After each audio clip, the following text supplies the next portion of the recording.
Hello everyone, welcome back to my channel. কেমন আছো সবাই? আজকে আমি অনেক বছর পর এসেছি আমার চ্যানেলটিকে নতুন করে শুরু করার জন্য। তো আজকে 13ই এপ্রিল আমি সারাদিন কী করেছি সেটাই তোমাদের সাথে শেয়ার করব। তো সকালটা আমার ঠিক এইভাবেই শুরু হয়। সকালে ওঠার পর আমার ছেলে আর ওর বন্ধু খেলতে শুরু করছিল। তো ওদেরকে খেলতে দিয়ে আমি রান্না করতে চলে গেছিলাম। যেহেতু আজকে নীল পূজা আর নিরামিষ, তো আমি রান্না করেছিলাম ডাল আর সয়াবিন আর ভেন্ডি আলু ভাজা।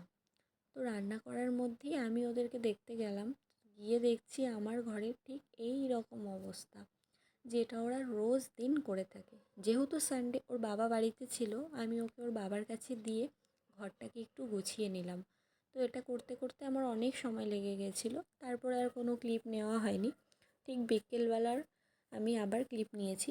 আমি রেডি হয়ে গেছিলাম পুজো দিতে যাওয়ার জন্য।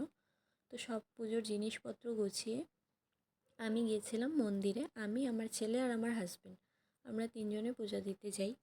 তবে পুজো দেওয়ার পরে বাড়ি এসে আমি আর কোনো ভিডিও করতে পারিনি, যেহেতু উপোস ছিলাম, খুব টায়ার্ডও ছিলাম। আর আমার ছেলেও তাড়াতাড়ি ঘুমিয়ে পড়েছিল, তো আমিও লেট করিনি, তাড়াতাড়ি করেই আমিও ঘুমিয়ে পড়েছিলাম। তো আজকে এই পর্যন্তই আমি ভিডিও দিলাম। চেষ্টা করব এরপরে আর একটু ভালো করে ভিডিও দেওয়ার জন্য। তো যাই হোক, আজকের জন্য টাটা।